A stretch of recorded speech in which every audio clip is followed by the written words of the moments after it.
So yun mga choy, may ano natin na nilagyan na natin ng niya, sukat. Yun doon sa may tinusok ko saka pupunta dito, nasa siya, hindi pala yung sinabi ko na 5 feet mga choy. So nasa siya, yung tamang-tama lang nakadepende kasi yan sa sa bahay niyo mga choy, kung gaano kalaki. Depende yan sa kung ilan yung sukat niyo. Yan. Yung ilang yung sukat doon. 4 and 1/2. So yung kung maintindihan niyo mga choy, 4 feet and 1/2. Yan. 4 and 1/2.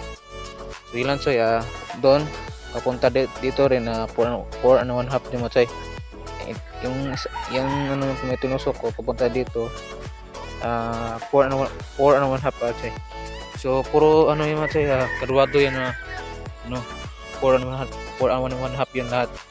Pero sa pagkatrabaho nito choy, kasi iba kasi itong mataba to, hindi yung nasa rectangle talaga yung square.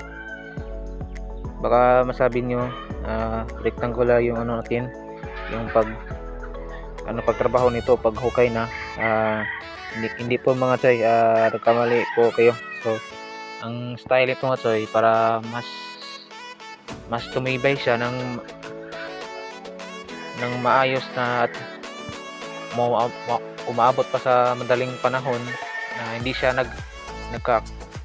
nagka-crack o madaling mapuno. Di tulad doon sa sa kabila, may problema, halos wala yun. Graduado yun choy, naka-square yun, graduado yun.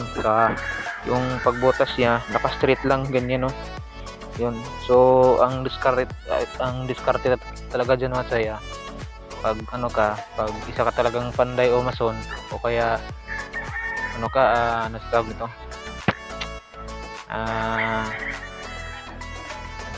o engineer, ganun mga choy. So masabi ko lang yun dahil sila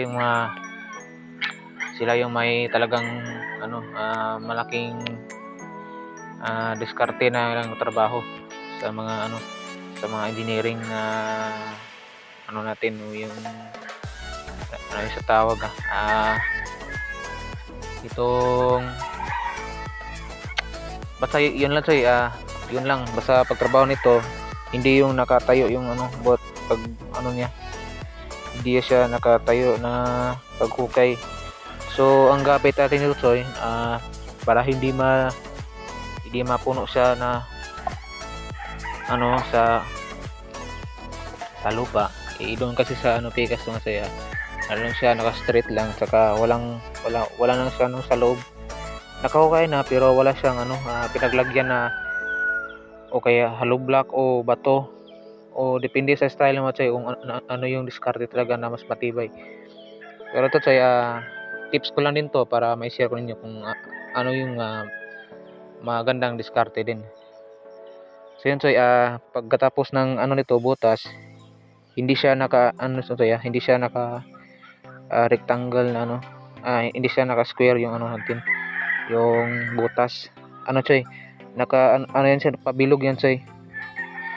So baka hindi nyo natindihan choy, ito yung sa tawag na to. So kada hila ay kada ko dyan, nilagyan ko ng tusok.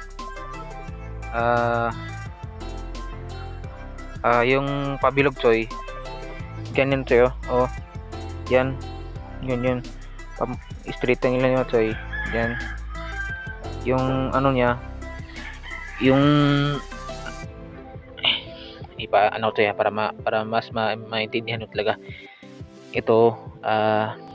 Pag ganyan sa mo choy, ganyan, di ba sa pa, kung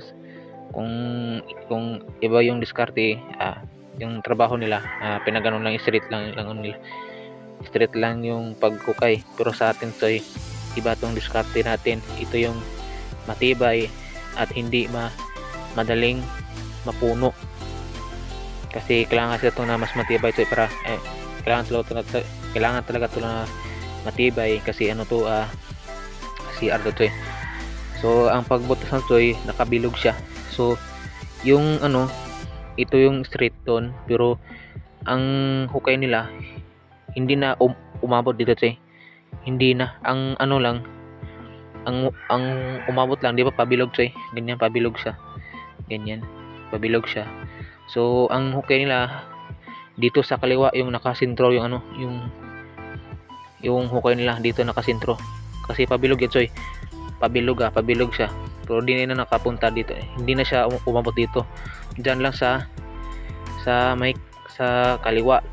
So kada ano to eh, kada stick doon papunta dito, yung hukay niya nandoon sa kaliwa. Basta kada ano, kada kanong papunta street nila by kanto yan soy na nasa kaliwa sila nakasintro, pero pabilog yan soy. Yan, pabilog yun. Yun ang ating discard ito eh, pero hindi yung naka spirito eh, dahil ano na yun, malaking trabaho na ito eh. Malaking ano yun, malaking mataas na trabaho yun, kaya ito na lang ano natin. Pero yung anong pagbutas niya hindi yung naka straight, ganyan, nakaganon siya masaya, ganyan ganyan sabi yan, nakaganyan siya masaya. Ito yung loop, ganyan, pag ganyan yung butas na to yun, ganyan, hindi yung naka straight siya. Pag yung naka straight kasi yan, yung nilagay sa loob natin na pinapahila pa to, mahulog yung madali to eh, lalo na pag walang wala na ng kabilya, wala na anong kabilya, di natin lagyan to ang naka tibay doon, ganyan siya to eh. Kasi kada gilid dito to may bato yan pinapile, pero bago yan nilagyan ng pile bato,